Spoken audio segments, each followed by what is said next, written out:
मोहम्मद ड्रामे की केस में आपने आज देखा कि जुनैद जहाँ के पास जाता है और अपने साथ हुए किस्से को डिटेल बताता है और जहाँ से कहता है कि क्या आपको पता है नीचे हमारे पोर्शन में कोई आया था, और कहता है असल में हम गए हुए थे, आपने ही तो कहा मायरा से जाने का, तो हम गए हुए थे। तो जिस पे जहाँ बिल्कुल मुकर जाती हैं, कहती हैं अच्छा तुम गए हुए थे, नहीं मुझे नहीं पता, अब तुम कब जाते हो कब आते हो मुझे ये सब नहीं मालूम होता, और अगर तुम्हें इस घर से कोई मसला है तो तुम यहाँ से जा सकते हो, तुम्हें घर बहुत हैं और मुझे किराएदार बहुत। ये बात सुनकर जुनैद बिल्कुल घबरा जाता है, क्योंकि उसे ना ये घर छोड़ना है और ना ही यहाँ से जाना उसे पसंद है, क्योंकि वो तो खुद जहारा से मोहब्बत करने लगा है और चाहता है उनसे शादी कर लूँ। तो वो बिल्कुल घबरा जाता है और इस बात को यहीं ख़त्म कर देता है। यहाँ दिखाते हैं कि मायरा की सास जो है वो भी उसके घर में आ जाती है रहने, और अब मायरा इसको देख कर टेंशन में आ जाती है कि ये अब यहाँ आ गई हैं, अब यहाँ आकर रहेंगी,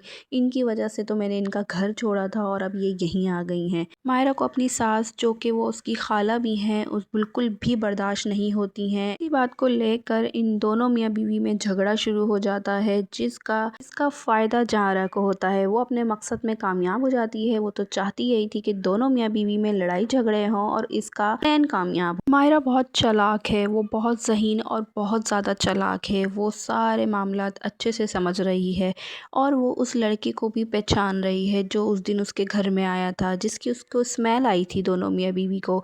जुनैद तो ये बात भूल जाता है, लेकिन मायरा ये बात नहीं भूलती। वो इसका पूरा का पूरा जायज़ा लेना चाह रही होती है और वो उस लड़के को जो डिलीवरी बॉय बन के आता है उसको देखती है और फ़ौरन उसको पकड़ लेती है। उसको सब बोलती है कि उस रात तुम ही थे ना हमारे घर में, तुम ही आए थे ना। तो उस पे वो बहुत भुखला जाता है और कहता है नहीं मैडम आप क्या बोल रही हैं, मुझे कुछ समझ में नहीं आ रहा। लेकिन मायरा बहुत चालाक होती है, वो सब समझ जाती है और उस लड़के को पुलिस की धमकियां देने लगती हैं, जिस पे वो कहता है कि प्लीज़ मैडम ऐसा मत करिएगा, मेरी नौकरी का सवाल है, और वो चला जाता है यहाँ से। लेकिन मायरा उसको बिल्कुल भी बख्शने वाली नहीं है और वो उसको फ़ोन करके भी धमकाती है। लेकिन वो लड़का भी बहुत चालाक होता है, वो भी उसको डराने में बिल्कुल भी पीछे नहीं हटता। अगले दिन फिर उसको डराने आता है जब मायरा अपने किचन में खाना पका रही होती है और वो आ जाता है और उसको डराने की कोशिश करता है। लेकिन अब वो चोर बन के आता है उसके घर में और एक दरवाजे में लॉक हो जाता है, जिस पे मायरा समझ जाती है और उसको पता चल जाता है कि इस कमरे के पीछे कोई है। वो जुनैद को फ़ोन करती है और सारा मामला बताती है। जुनैद भी फ़ौरन आ जाता है और वो कहता है कि रुको मैं ज़रा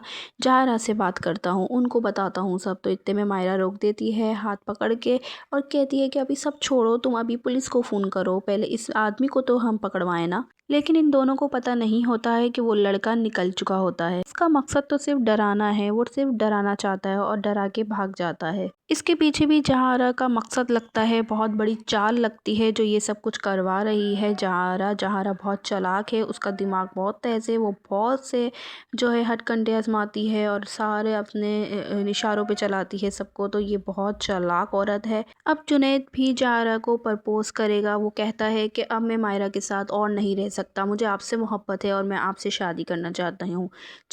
और वो प्रपोज़ भी करता है जहारा को। जहारा अपने मकसद में कामयाब हो जाती है। जिस तरह उसने पहले कपल की डिवोर्स करवाई थी, अब ये दूसरे कपल की तरफ बढ़ चुकी है और इसकी भी डिवोर्स अनकरीब होने ही वाली होगी। को मोहम्मद ड्रामा का रिव्यू कैसा लगा? अगर पसंद आया हो तो कमेंट लाजमी कीजिएगा, लाइक एंड सब्सक्राइब करना भी मत भूलिएगा।